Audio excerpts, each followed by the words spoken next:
Das Mikrofon trifft den Boden. Nicht sanft, nicht versehentlich. Es fällt mit einem dumpfen, hallenden Knall, der durch den gesamten Ballsaal donnert, verstärkt durch die Lautsprecher zu einem einzigen, schneidenden Ton, der die Luft aus dem Raum zu saugen scheint. Und dann Stille. Vollständige, atemlose Stille. 300 Augenpaare richten sich auf mich. Ich stehe inmitten des Saals, inmitten von Kristallleuchtern und weißen Rosen und dem Duft von Champagner und frischen Blumen. Und ich bewege mich nicht. Ich atme kaum. Meine Mutter steht vorne an der Bühne, das Mikrofon schlaff in ihrer Hand, der Mund halb geöffnet, als würde die Sprache gerade noch suchen, was sie tun soll. Sekunden zuvor hatte sie vor diesem Raum gestanden, ihrer Gemeinde, ihrer Gesellschaft, ihren Freunden und Worte gesprochen, die mich seit Jahrzehnten begleitet hatten. Worte, die ich immer geschluckt hatte, immer verdrängt hatte. Nicht mehr. Ich heiße Stacey. Und dies ist die Geschichte von dem Abend, an dem ich aufgehört habe, mich zu verstecken. Aber um zu verstehen, was in diesem Ballsaal passiert ist, warum dieser Moment die Kraft hatte, alles zu verändern, müsst ihr verstehen, wo ich herkam. Ich bin in einer kleinen Stadt außerhalb von Seattle aufgewachsen. Maple Street Number 14. Ein gemütliches zweistöckiges Haus mit einem Vorgarten, dessen Hecke mein Vater jeden Samstag mit der Präzision eines Chirurgen schnitt. Von außen sah alles perfekt aus. Von außen sah in unserer Familie immer alles perfekt aus. Mein Vater Henry war ein Mechaniker. Ein Mann mit ruhigen Augen und rissigen Händen, dessen Worte selten, aber niemals leer waren. Er liebte es, sonntags Pfannkuchen zu backen, nicht weil er es musste, sondern weil er es wollte. Er stellte das Radio an, summte zu sich selbst, und das Haus füllte sich mit dem Geruch von Butter und gebackenem Teig und etwas, das sich anfühlte wie Geborgenheit. Das waren die Momente, in denen ich wusste, dass alles gut war. Meine Mutter Vera war eine andere Geschichte. Vera war das, was man in kleinen Städten eine Prominente nennt, jemand, dessen Erscheinen auf einer Wohltätigkeitsgala genauso wichtig war wie die Spende selbst. Sie organisierte Veranstaltungen, knüpfte Verbindungen, lächelte für die Kamera. Sie war immer wunderschön gekleidet, immer eloquent, immer der Mittelpunkt jedes Raumes, den sie betrat. Zu Hause war sie etwas anderes.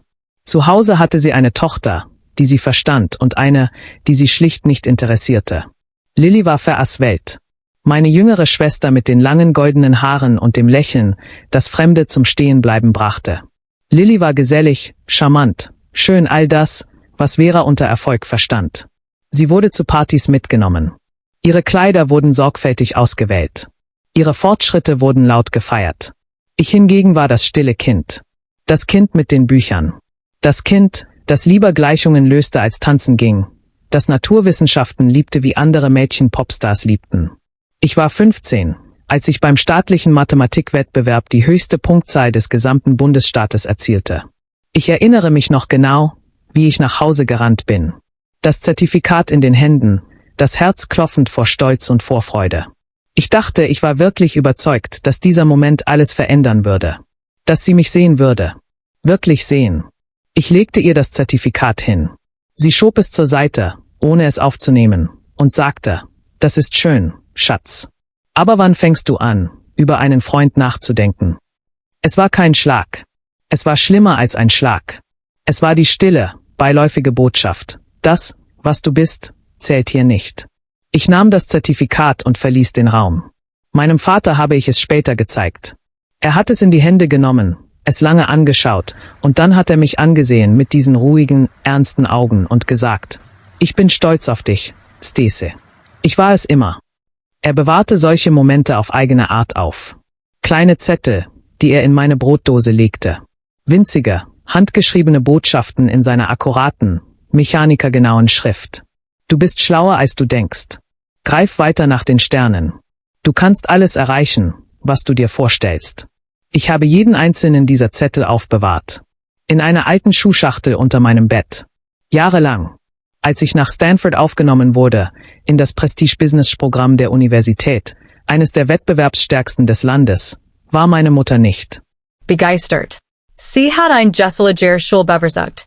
Ein, which vielleicht den richtigen Mann treffen wird. Mein Vater vor Michigan Alien Zoom Campus.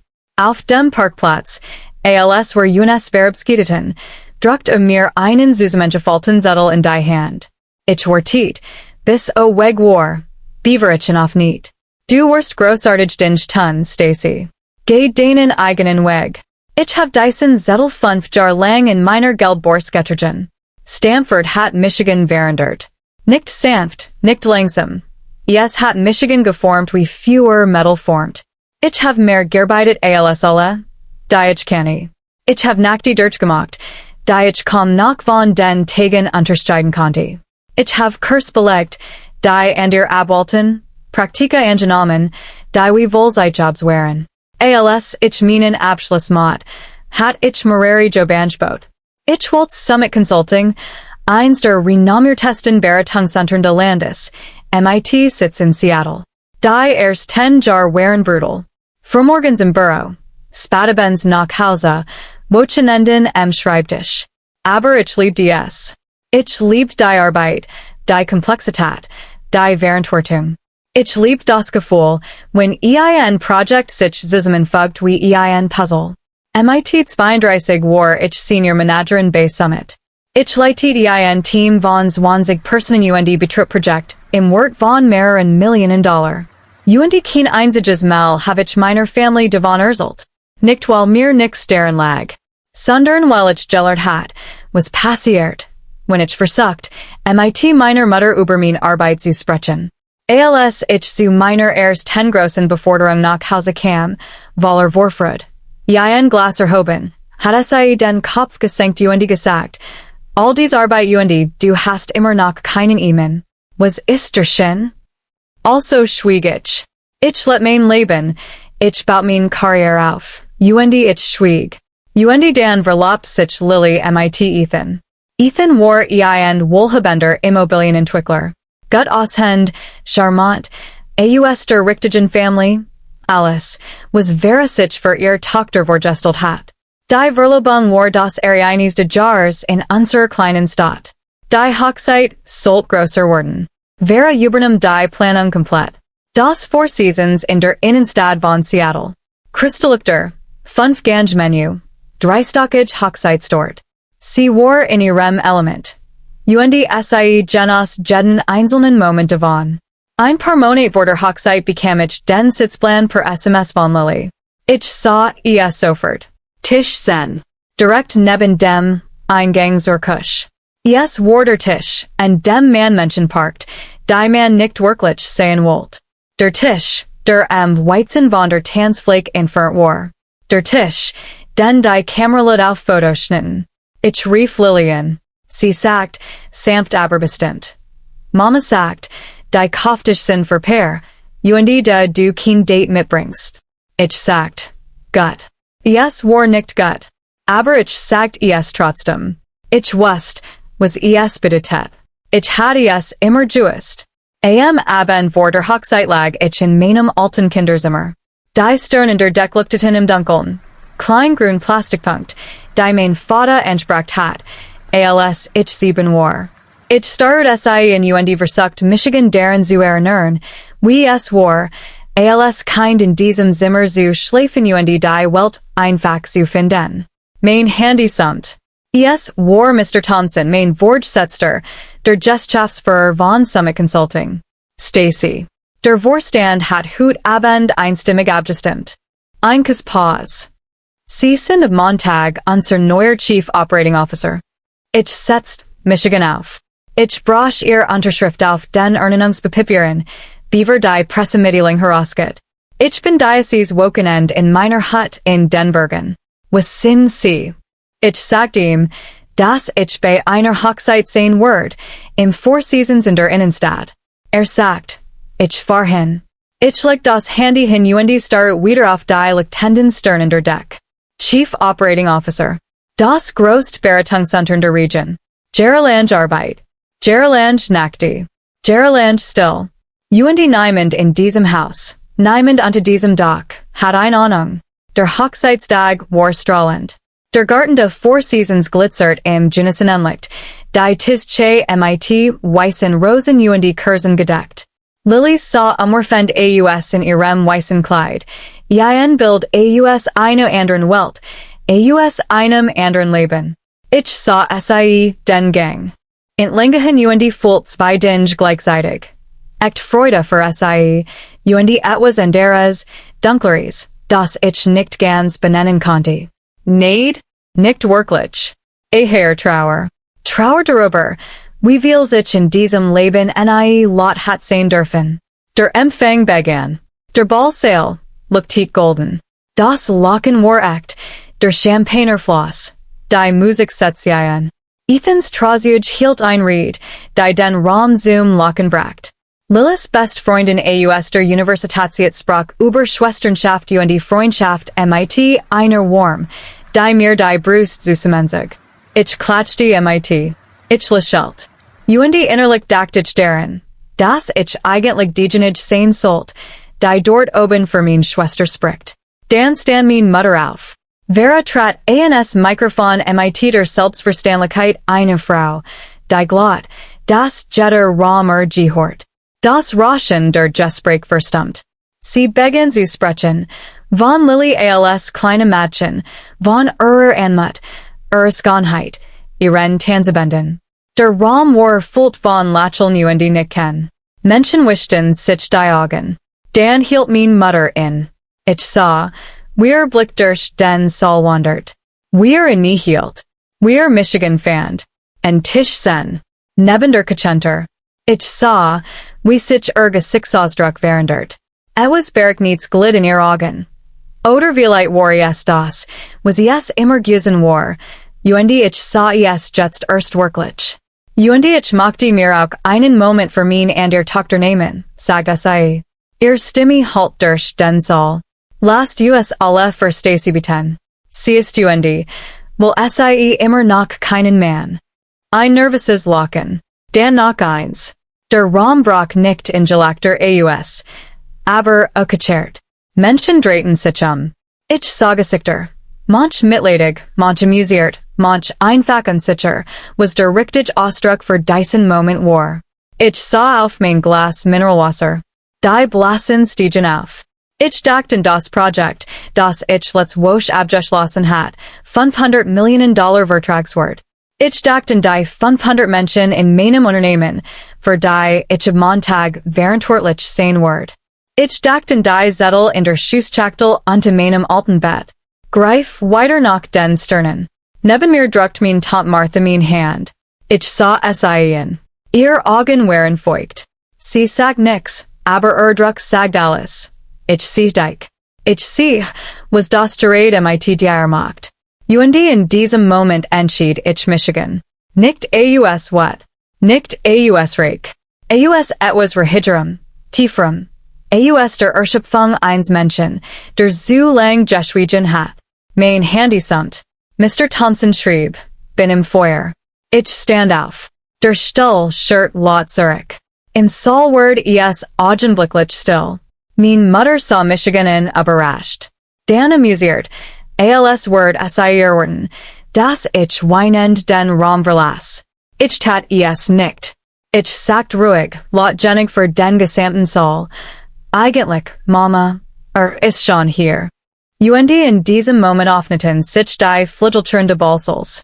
Mr. Thompson trat ein. War in einen dunklen Missanzug gekleidet, trug sich mit der stillen Autorität eines Manns, der gewohnt in Rahmen mit Einfluss zu sitzen. Ließ den Blickers durch den Saal gleiten, dann kam direkt zu mir. Kein Sorgen, kein Suchen. Kenne genau, wohin so gehen hat. Legt ein Map auf den Tisch. Der Vorstand hat letztwoch einstimmig abgestimmt, Stacy. Sein Stimme war klar und ruhig. Ab Montag sind sie der neue Chief Operating Officer von Summit Consulting. Legt einen Stift auf das Ordnungsschreiben. When sie bit hier unterschreiben werden. Der Saal stand unter Schock. Ein Moment absoluto, wohl standet still. Dan begann das Flüstern. Ich hort wie wellen. Zunächst leise, dann lauter. Ich sah Ethans Foto aufstehen. bekannter Gesellschaftsmann in der Stadt, Mitglied im Handelskammerverstand. Sah Michigan und dann Mr. Thompson, dann Michigan wieder. Summit Consulting ist Fortune 500 Unternehmen, sagt Elias, aber lautjährig, dass die Tisch Zehn in Hirem horten. Und dann horten alle auf zu flüstern. Ich nahm den Stift. Mein Hand zittert nicht. Ich unterschrieb das Dokument auf dem Tisch, neben den Champagnergläsern und den weißen Rosen in ihren Vasen. Dann legte ich den Stift hin, gerade und parallel zur Map. Ich sah mein Muttern. Sie stand noch immer vorn am Mikrofon. Mund war offen. Das Mikrofon fiel aus der Hand. Ich sag nix. Ich muss nix sagen. Und irgendwo zwischen meiner Unterschrift und ihrem Schlaf herabfallenden Arm wechselt etwas in diesem Raum. Die Energieverschob sich. Die Hierarchie. Die mein Mutter jahrzehntelang aufgebaut hat. Die Stillübereinkunft. WER in unserer Family sollt und WER nicht. SIE brach in diesem Moment zusammen. Nicht laut. Nicht dramatisch. Einfach. Leise, endgültig zusammen. Der Rest der Abends war wie durch Glas gesessen. Menschen kamen auf Michigan zu. Gratulieren. Stellten Fragen über Summit. Über mein Roll. Über die Projekt. Und denen ich gearbeitet hat. Lachelten auf eine Art. Die anders war als das Lacheln in Tisch Zehn neben der Küche. Mein Mutter saß am Kopftisch. Sie sprach kaum nach. Sie wirkt kleiner als sonst. Nicht körperlich. Aber in einer Art, die schwer zu erklären ist. Als ob etwas, das SIE getrogen hat, plötzlich zu schwer geworden war. Lily kam später zu mir. Sie sah Michigan MIT einem ausdrücken, den ich nicht ganz einordnen konnte, irgendwo zwischen Überraschung und etwas, das vielleicht war. Du hattest es mir sagen können, Stacy, sagt SIE. Ich sah SIE in Lang. Ich hab es Jahrelang versucht, sagt ich. Habt einfach nicht zugehört. Sie auf nicht den Mund. Schlossen wieder. Nicht dann, kaum merklich, und wand sich ab. Als ich das Hotel in diesem Abend verließ, war es kurz nach Mitternacht. Die Luft war cool. Ein leiser Wind kam vom Wasser. Ich stand einen Moment vor den Türen der Four Seasons und sah auf die Skyline von Seattle, die Lichter der Stadt, die sich im dunklen Wasser der Bucht spiegelten. Ich hat kein triumphvoll erwartet. Ich hatte erwartet, dass es sich größer und vielen wird. Aber was ich fühlt, war ruhiger als das. Es war befreiend. Das Gewicht von Jaren. Von still. Von Selbstauslöschung. Von dem ständigen Versuch, für jemanden zu schrumpfen, der Michigan nie wirklich sein wollt. Es fiel von mir ab. Nicht auf einmal, nicht komplett. Aber es begann zu fallen. In den Wochen nach der Hochzeit rief mein Mutter murmelsen. Ich ließ es klingeln. Ich braucht Zeit. Nicht aus Bitterkeit, sondern weil ich zum ersten Mal verstand, dass manche Abstand notwendig sind, sich selbst nur zu begegnen. Lily schrieb mir ein Nachricht. Können wir reden? Ich antwortet. Ja. Aber ich ließ mir sei damit. Act Gespräch brachen einen Boden, auf dem SIE stattfinden können, und dieser Boden muss erst wachsen. Tant Martha rief Michigans bei Wochen nach der Hochzeiten. Ich hort etwas in Stimme, das ich nach nie dort gehört hat. Leichtigkeit. Sie hat sich für einen Malkers am örtlichen Gemeindezentrum eingemeldet. Ich hab es immer gewollt, sag SIE. Ich hab es nur nie gemacht. Sie schickt mir ein Foto ersten Gemälds, ein Landschaft, grün Hügel unter einem grauen Himmel. Es war nicht perfekt. Es war wunderschön. Manchmal sind die Lotessen siege die Lotlosen.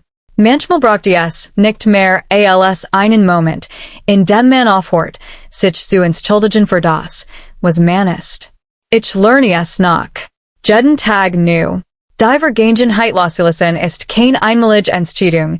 Es ist ein täglicher Bang, ein Bewusstwollen, wenn man erlaubt, Raum in sich selbst einzunehmen. Aber in dem Abend im Ballsaal, als ich diesen Stift in die Hand nahm und meinen Namen schrieb, nicht für mein Mutter, nicht für den Raum, nicht für die 300 Menschen, die Michigan ansehen, nur für Michigan, wusste ich, dass ich angefangen hat. Ich war nicht mehr das Mädchen in Tisch Zehn. Ich war Stacy, Chief Operating Officer, Tochter eines Manns, der Zettel in Brotdessen liegt. Frau, die so lang geschwiegen hat, und die in einem einzigen, ruhigen Moment beschlossen hat, nie wieder. Uer Vollbracht kein Bun. Braucht keinen Kundigung und kein Bestätigung von Menschen, die sich geugert haben, zu sehen. Braucht nur eins. Uren Mut, deren zu stehen. Habt jemals kleiner gemacht, als seid, für jemanden, der Uren Wort nie wirklich anerkennen wollt. Und wenn ja, was war der Moment, in dem aufgehört habt? Schreit es in die Kommentare. Ich lese jeden Einzelnen.